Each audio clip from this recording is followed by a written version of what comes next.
सबसे पहली बात रखी है परधन परदारा। यदि हम दूसरे के धन की इच्छा रखते हैं किसी भी तरह से,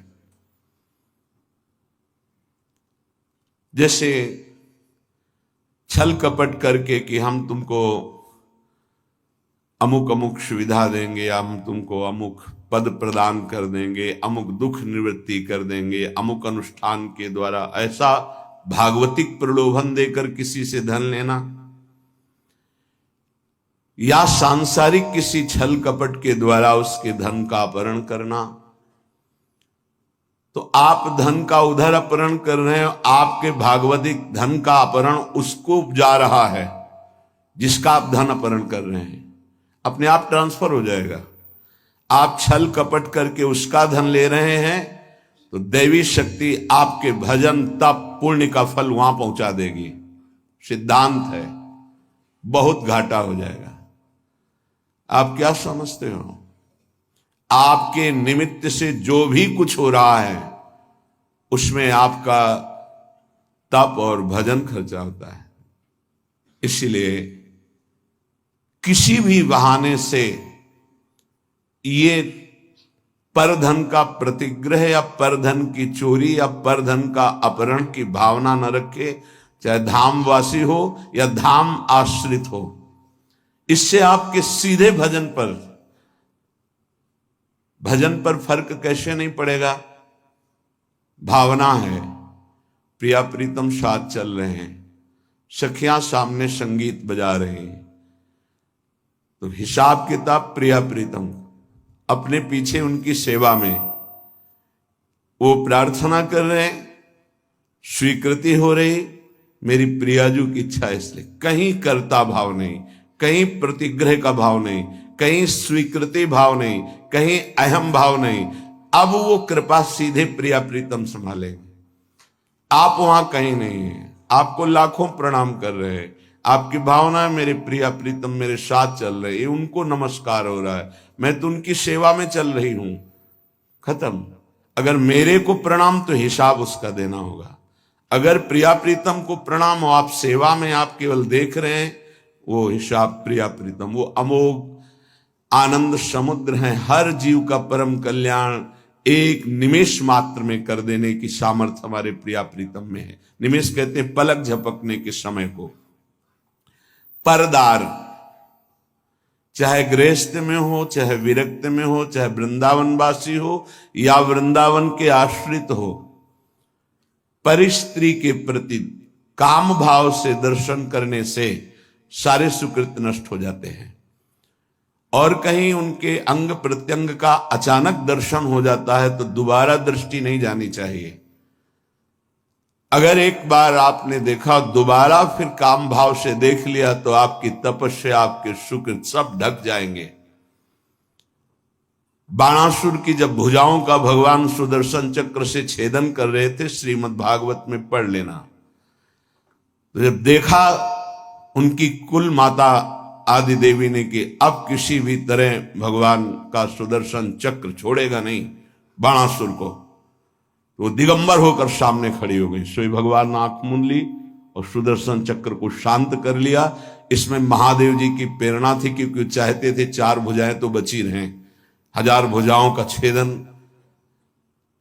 आगे भगवान का सुदर्शन चक्र रुकता ही नहीं बिना आज्ञा के, तो भगवान शिव की आंतरिक प्रेरणाओं, उनकी जो कुल देवी थी वो आकर दिगंबर होकर खड़ी हो गई। भगवान ने वहां लिखा है, यदि किसी के अंग प्रत्यंगों का दर्शन हो जाए तो सारे सुकृत नष्ट हो जाते हैं। इसलिए पर शब्द लिखा हुआ है। गृहस्थ में भी है तो जो पराई माता बहनें हैं, अगर वृंदावन का आश्रय लियो, भगवत मार्ग के पथिक हो, तो दृष्टि एक बार जाने में क्षमा है। अचानक आप जा रहे थे, दृष्टि पड़ गई आप नीचे, मानो यमुना के किनारे कोई स्नान कर रही माता बहन, या अचानक दृष्टि गई तो आपकी असावधानी थी, आप सावधान हो जाइए। दोबारा यदि काम भाव से भरकर देखा तो देखने मात्र से आपके सुकृत नष्ट हो जाएंगे, जो आपको परमार्थ में बढ़ाने वाले हैं। तीसरा, द्वेष। जब हमारे प्रतिकूल कोई आचरण करता है तो हमें द्वेष हो जाता है। ये द्वेष बहुत ही घातक है, प्रायः सबके हृदय में रहता है और वो जलाता रहता है। जरा सी प्रतिकूल बात पर द्वेष हो जाएगा। अगर द्वेष हो गया तो भगवान की भक्ति बढ़ेगी नहीं, क्षीण होती जाएगी। क्योंकि भगवान कह रहे हैं अद्वेष्टा सर्वभूता नाम, किसी भी भूत प्राणी से तुम्हारा दोष भावना, दोष में ही द्वेष होता है। हमारे अनुकूल उसका जो व्यवहार नहीं है तो हमें द्वेष हो जाएगा। नहीं, द्वेष नहीं, भगवत भाव से प्रणाम करो। भगवान उसको प्रेरित करके आपके साथ ऐसा प्रतिकूल व्यवहार करा रहे हैं। हट जाओ, द्वेष मत करो। मात्सर्य ये बड़ा सूक्ष्म विषय है। मेरे से अधिक ये बढ़ता जा रहा है किसी भी मार्ग में, और हृदय में जलन होना, इसे मात्सर्य कहते हैं। ये प्राय बड़े बड़े साधकों के भी अंदर रहता है। किसी की यश कीर्ति सुन करके जो हृदय में एक जलन होती है उसका नाम मात्सर्य है। मत्सरति, मेरे से आगे जा रहा है। भजन मार्ग में भी ये हो जाता है। इसलिए श्रीपाद ये विश्राम की तरफ वृंदावन महिमामृत जा रहा, सार सार बातें बता रहे हैं। मात्सर्य बहुत कठिन है छोड़ना। यदि भगवत भाव नहीं करोगे तो मात्सर्य नहीं छोड़ पाओगे।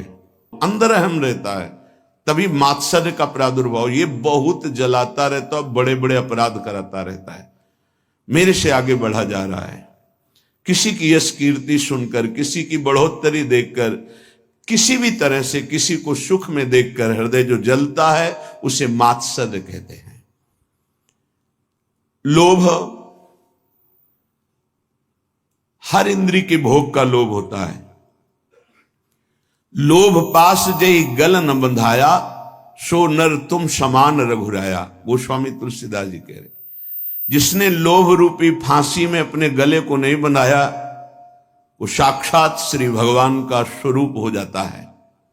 लोभ पास जय गल न बंधाया, सो नर तुम समान रघुराया। चाहे वो स्त्री शरीर में उपासक हो, चाहे पुरुष शरीर में, किसी भी वस्तु का, किसी भी भोग का लोभ नहीं होना चाहिए। किसी भी धन का, स्वर्ण का, पद का लोभ बहुत तरह का होता है। लोभ एक रख लो तो सब लोभ खत्म हो जाएंगे। नाम बढ़ाने का लोभ, नाम जपने का लोभ, कितना नाम अधिक जप लूं इसका लोभ बढ़ा लो तो ये सब लोभों को नष्ट कर देगा। अनृत, झूठ बोलना उपासक के लिए बहुत हानिकारक है। झूठ बोलना नहीं, चालबाजी, छल कपट का व्यवहार उपासक के हृदय में। संत सरल चित जगत हित, जान स्वभाव स्नेह। जिनका स्वभाव प्रेममय होता है, चित्त सरल होता है, कोई छल कपट हृदय में नहीं होता, वो संत मार्ग का पथिक संत है। अनृत, झूठ बोलना नहीं होना चाहिए। संतों का मार्ग विश्वास और श्रद्धा से होता है। यहां कोई कह दे कि ऐसा से ऐसा बिल्कुल 100% सही, उसमें ये विचार नहीं होता कि ये झूठ भी बोल सकता है क्या, ये कपट भी कर सकता है क्या, क्योंकि विश्वास से ही हमारी यात्रा हुई है। तत्काल विश्वास। ऐसे ही पूरा जगत जो थोड़ा भी आस्तिक है संतों के वचनों पर विश्वास करता है कि ये कभी झूठ नहीं बोलते। साधक देखते ही पता चलता है कि भगवान के जन है, ये झूठ क्यों बोलेंगे, उनकी बात पर तत्काल विश्वास होता है। इसलिए अनृत, कभी झूठ बोलने का आपके हृदय में विचार ही न रह जाए, ऐसा इष्ट देव से प्रार्थना करें कि हमें वो सामर्थ्य प्रदान कीजिए कि मैं कभी झूठ ना बोलूं। किस बात के लिए झूठ बोलूं? एक गलती छुपाने के लिए 1000 गलतियां कर बैठते हैं हम। अगर एक गलती स्वीकार कर ले तो 1000 गलतियों से बच जाएंगे। हम झूठ क्यों बोले? परुख, कड़ुआ वचन, झूठ नहीं बोलना, इसके साथ कठोर वचन नहीं बोलना। कुछ भजन करने वाले उपासक समझ नहीं पाते तो ऐसे सेवक जी बड़ा विनोद करके उनके लिए बोल रहे हैं। एक रिसाने से रूखे से दीखत पूछत रीति भभूकत धावत। बोले एक ऐसे मानो गुस्सा है, रिसाने से मानो हृदय शुष्क है, रूखे से दीखत, बात करो तो भभूकत धावत। भभूकत धावत, भूकत शब्द श्वान के लिए है, वो एकदम ऐसे नहीं, ऐसा नहीं। उपासक का व्यवहार बहुत सरल, मृदु और उदासीन, दोनों बातें समझनी है। गंभीर शब्दों में, मृदु शब्दों में हल्की मुस्कुराहट लेते हुए बात कह दी, उदासीन हो गया। एक रिशाने से रूखे से दीखत पूछत रीति भभूकत धावत, ऐसा नहीं होना चाहिए। एक रंग मगे बोलन, ये भी नहीं होना चाहिए कि बहुत सजा करके सामने वाले, नहीं, सीधी बात, सरल चित्त से मंद मुस्कान से उत्तर दिया। आवश्यक हुआ तो, कोई हमारा द्वेष नहीं, कोई हमारा कड़ुआपन नहीं है, और उदासीन हो गए।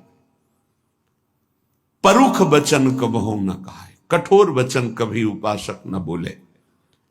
पर आप भी द्रोह, किसी दूसरे से द्रोह का आचरण निष्ठुरता पूर्वक जो होता है वो कभी नहीं होना चाहिए।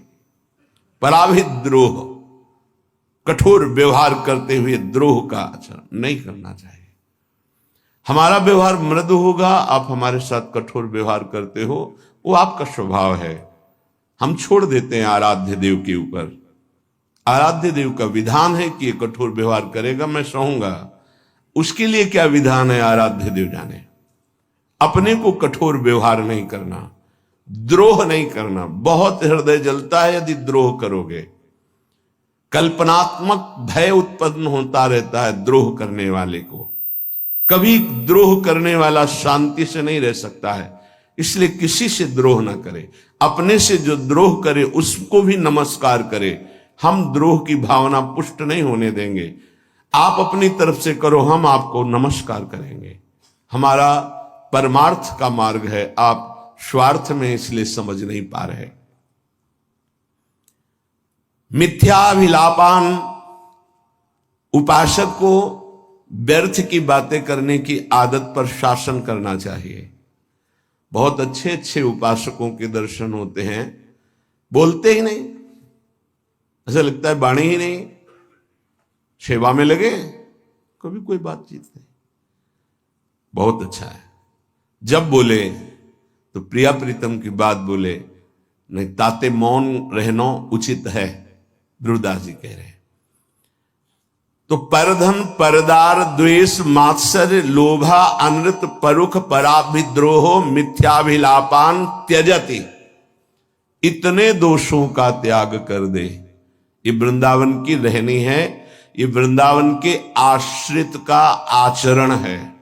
चाहे जहां रहते हो इसको स्वीकार कर लो। तो इह भक्तो राधिका प्राणनाथ है, श्री प्रिया प्रीतम जो हमारे प्राणनाथ हैं, इस आचरण से उसे अपना स्वीकार कर लेते हैं। बहुत जोर की बात है। हम तो प्रभु को अपना मानना शुरू कर दिया, और जब वो मुझे अपना मान ले, आगे के श्लोक में बहुत खुल के इसकी व्याख्या की कि एक बार प्रिया प्रीतम जिसकी तरफ देख लेते हैं उसका संसार बंधन नष्ट हो जाता है। एक बार देख लेते हैं। ऐसा श्रीमद् राधा सुधा निधि में जिस दिन श्री जी ने कृपा दृष्टि से देख लिया, ऐसा महासुख प्रकट होगा कि अगर करोड़ों मोक्ष होते तो भी हे हो जाते, तुच्छ हो जाते। करोड़ों मुक्तियों को तुच्छ कर देने वाली कृपा कटाक्ष हमारी श्री राधा किशोरी की है। यहां कह रहे हैं यदि ऐसे आचरण आप करोगे तो प्राणनाथ का प्यार नहीं पा पाओगे, और अगर इन आचरणों का त्याग कर दोगे, जो अभी त्याज्य बताया गया, त्यजत इहि भक्तो राधिका प्राणनाथ है, अगर इन दोषों को त्याग दिया नाम के बल से, आश्रय के बल से, तो तुम्हारे प्राणनाथ तुम पर प्रसन्न हो जाएंगे। तुम जो भक्ति करते हो तुम्हारी भक्ति करेंगे। तुम्हारी भक्ति क्या होती है?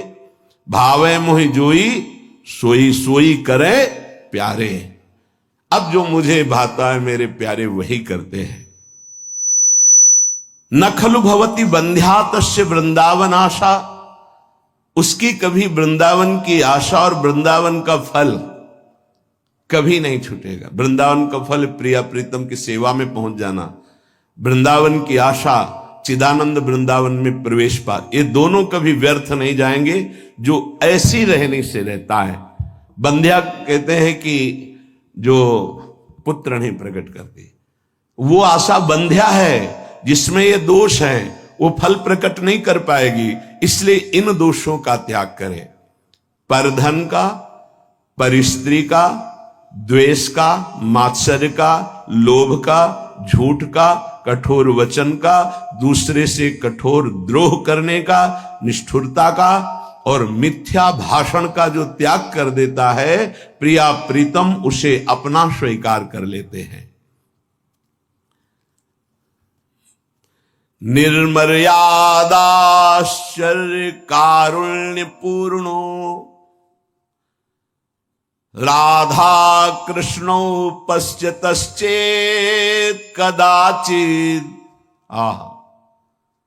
राधा कृष्णो पश्यतश्चेत् कदाचित्, यः कोऽप्यस्मिन् यादृशास्तादृशो वा देहस्यान्ते प्राप्नुयादेव सिद्धिम।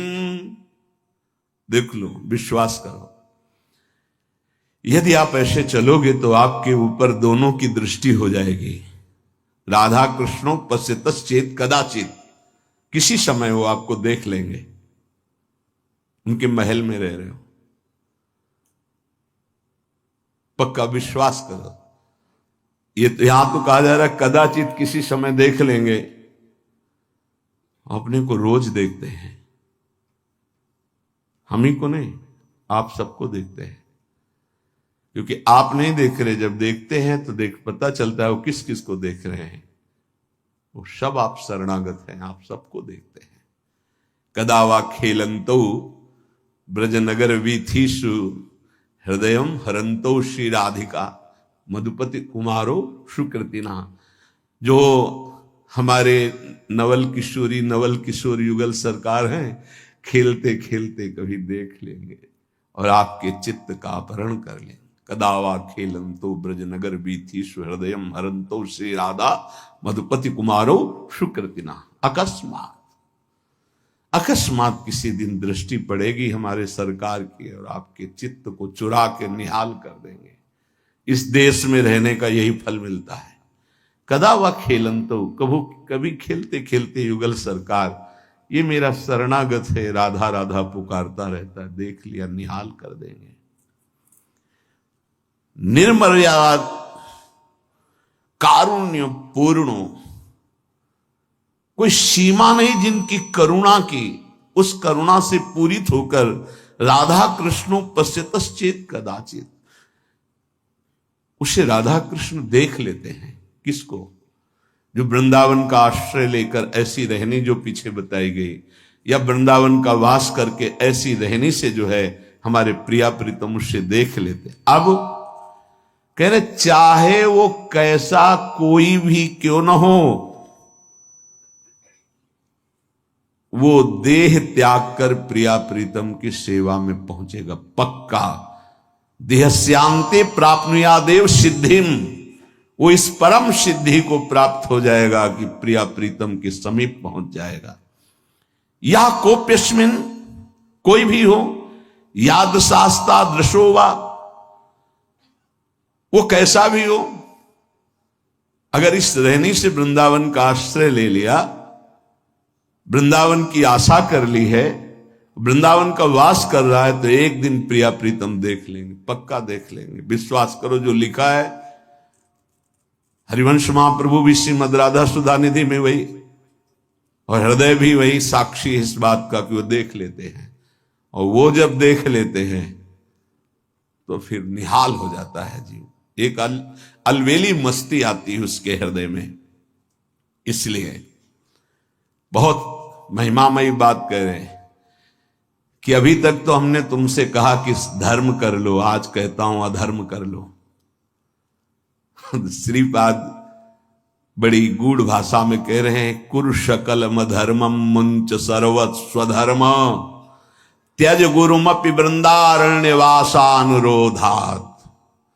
आज मैं तुमसे कहता हूं कि एक अधर्म कर लो तुम। क्या धर्म? बोले मुंच सर्व स्वधर्म, सब धर्मों का त्याग कर दो, या धर्म कर लो। विनोद की भाषा में कह रहे कि किसी को लगता हो कि मैं अपने कुल धर्म का त्याग करूंगा, अपने किसी का मैं पति हूं, किसी का पुत्र हूं, किसी का मैं पिता हूं, किसी का भाई हूं, तो हम भाई होने का क्या धर्म है, पति होने का क्या धर्म है, पुत्र होने का क्या धर्म है, पिता होने का क्या धर्म है, और मैं अमुक वर्ण का हूं, उसका धर्म क्या है, बड़ा बड़ा। तो कह रहे हैं आज मैं कह रहा हूं कुरु सकल अधर्मम, आज ये सब अधर्म कर डालो। आगे वर्णन कर रहे हैं क्या धर्म? बोले यद्यपि अपना स्वधर्म पालन करना बड़ी महिमामय है, लेकिन मैं कह रहा हूं स्वधर्मम त्यज, छोड़ अपने धर्म को।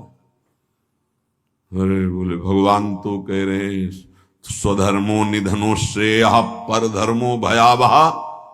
तो वही भगवान आगे कह रहे सर्वधर्मान परित्यज्य, वही श्रीपाद कह रहे। बहुत गूढ़ भाषा संतों की होती है। कह रहे कुरु सकल अधर्मम, ये जितनी मैं कह रहा हूं ये सब अधर्म कर डालो। क्या? बोले सर्व स्वधर्म त्यज, अपने स्वधर्म का त्याग कर दो। फिर क्या करो?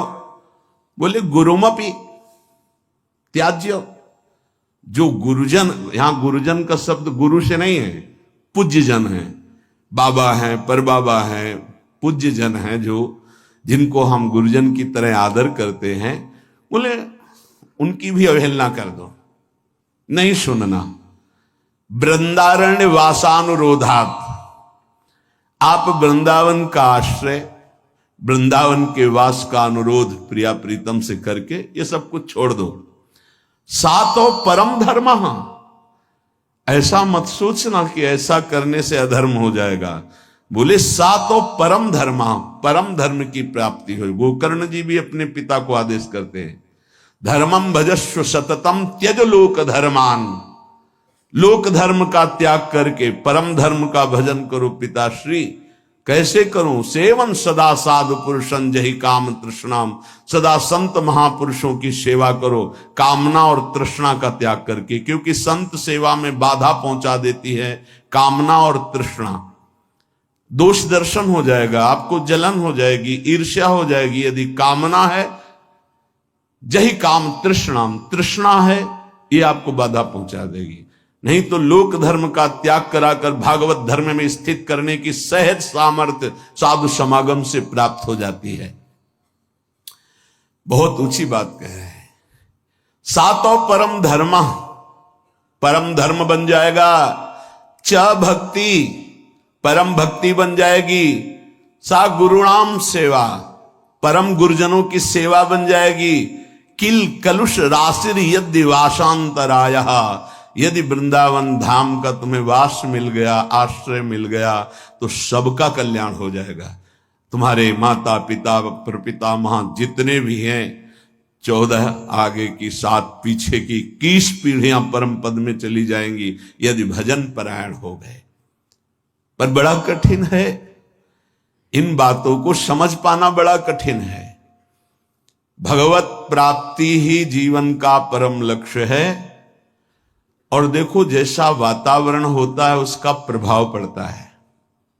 सिद्ध पुरुषों की बात अलग है, साधकों को भागवतिक वातावरण यदि मिले तो बहुत जल्दी भक्ति का प्रादुर्भाव होकर के उसका बढ़ना हो जाए। जैसे आप यहां सुन रहे हैं तो भागवतिक आकर्षण हो रहा है, अभी आप बाहर निकले तो सांसारिक आकर्षण धूल डाल देगा। ये जो चिंतन बन रहा है, लक्ष्य बन रहा है, बैठे बैठे देखो लक्ष्य बन रहा है, दोषों के त्याग का और भगवत प्राप्ति का कहीं न कहीं बीज पड़ रहा है। बाहर जाते ही ऐसे केमिकल छिड़क दिए जाएंगे कि वो अंकुरित ही नहीं हो पाएगा। माया का बड़ा प्रभाव है। तो कैसे हम बाहर बचे? हृदय में आश्रय और मुख में नाम जप है, पक्का कोई भी प्रभाव नहीं कर पाएगा। नाम जब चल रहा हृदय में आश्रय है। राधा मधुपति पदाम्बुज भक्ति रसपूर दूर मुक्तस्य अजितेन्द्रियस्य कृपया मम वृंदारण्यमाश्रयो भवतु। ना तो किसी प्रेमी का संग हुआ और ना इंद्रियों पर विजय प्राप्त की, तो क्या भजन बनेगा? बोले हम तुम्हें उपाय बता रहे हैं, यदि तुम वृंदावन आ गए तो दोनों बातें हो जाएंगी। अजितेंद्रिय होते हुए भी तुम्हें भगवत प्राप्ति हो जाएगी। और भगवत प्रेमियों का संग तो यहां गली गली में है, वो करा देंगे, प्रभु करा देंगे। राधा मधुपति पदाम्बुज भक्ति पक्का जागृत हो जाती है। वृंदावन का आश्रय मिला जहां, तो फौरन वो आपको रसिकों का संग करा देगा। रसिकों का संग हुआ तो इंद्रियों पर शासन प्रारंभ हो जाता है। जबरदस्ती इंद्रियों को भोगों से हटाकर प्रिया प्रीतम में लगाया जाता है। ये रसिकों के संग का फल होता है। बोले कृपया मेरी बात मान लो कि आप अजितेंद्रिय हैं पक्का। कौन इंद्रियों पर विजय प्राप्त करा? कोई बिरला ही। और आप प्रेमी जनों के संग का सेवन नहीं कर रहे, लगभग ऐसा ही होता है। संग का तात्पर्य होता है उनकी आज्ञा में रहना। आज्ञा पे हैं तो दूर हैं आप, हृदय की बात नहीं जानते। आपको लगता है कि समीप वाले बहुत प्यारे हो सकते हैं, आप भ्रम मत कीजिए। मिलना, समीप बैठना या समीप रहना, यही प्रेम का लक्षण नहीं होता। भगवान ने ब्राह्मण पत्नियों को मथुरा के बताया था, मेरी आज्ञा का पालन करना, मेरा नाम कीर्तन करना, मेरा गुण कीर्तन करना, मेरा ध्यान, ये मेरे सानिध्य से भी जल्दी अधिक प्रेम प्रकट कर देगा, ये भगवान ने कहा। ऐसे ही रसिक महापुरुषों की आज्ञा में रहना, उनके बनकर रहना, हृदय से उनको अपना मानना, तो हृदय खिंचता रहता है। वो बताने का विषय नहीं होता, हृदय खिंचता रहता है उसकी तरफ। और वो जब हृदय खिंचता है तो जो हृदय में चलता है वो वहीं चलने लगता है। खास बात को पकड़ना, हम लोग बाहरी बात को पकड़ते कि हमारी तरफ तो देखा भी नहीं, हमसे तो बात भी नहीं करते, हमको तो कोई सेवा भी नहीं मिली, हम समीप भी नहीं बैठ पाते, तो पता नहीं उनकी हम याद में है कि नहीं। ऐसा नहीं। बाहरी व्यवहार में आप पास बैठे हुए देख सकते, हो सकता है 24 घंटे में उनकी एक बार याद ना आती हो, और आप दूर रहकर उनकी आज्ञा का पालन करते, हो सकता है 24 घंटे आप उनकी स्मृति में आते हो। कैसे तुम्हें पता चलेगा? तुम चित्त जोड़ो, और जब तुम्हारे चित्त में आह्लाद हो रहे लगने लगे कि मुझे बहुत प्यार करते, तो समझ लेना उनका चिंतन और आपका चिंतन जिस दिन एक होगा, आप जान जाओगे कि रसिक महापुरुष गुरुदेव कितना हमें प्यार करते हैं। सच्ची मानना। तुम्हें कैसे बताए? प्यार हृदय का विषय होता है, बाहरी व्यवहार का विषय नहीं होता है। इसलिए कह रहे कि अगर रसिक जनों से आप दूर हैं, आप अजितेंद्रिय भी हैं, तो आप चिंता ना करें, आप शरणागत हैं, आप आश्रित हैं। राधा मधुपति पदाम्बुज भक्ति रस पूर्ण, आपका हृदय प्रिया प्रीतम के प्रेम रस से पूर्ण हो जाएगा। आप एक एक मिनट आपका जो जा रहा है बहुत कीमती जा रहा है, बहुत महिमा में जा रहा है। आप ये मत देखो कोई देख रहा है कि नहीं देख रहा, आप अपनी दिनचर्या में, आप अपनी शरणागति में सच्ची आपको बहुत प्यार है। प्यार का मतलब गले लगाना नहीं, प्यार का मतलब बात करना नहीं, प्यार का मतलब देखना नहीं, प्यार का मतलब ये कहना नहीं कि मैं आपको बहुत प्यार करता हूं। वो हृदय का विषय होता है। इसीलिए इस श्लोक में कह रहे हैं कि राधा मधुपति पदाम्बुज भक्ति रसपूर पर दूर मुक्तस्य, जीवन मुक्त महापुरुषों की समीपता नहीं प्राप्त है, दूर है। अजितेंद्रियस्य, वो अजितेंद्रिय भी है, पर कृपया उसके ऊपर कृपा बरसेगी। वो आश्रित है, वो शरणागत है। तो मम वृंदारण्यमाश्रयो भवतु, कभी कृपा हो जाए मुझे वृंदावन का आश्रय मिल जाए, वृंदावन का वास मिल जाए।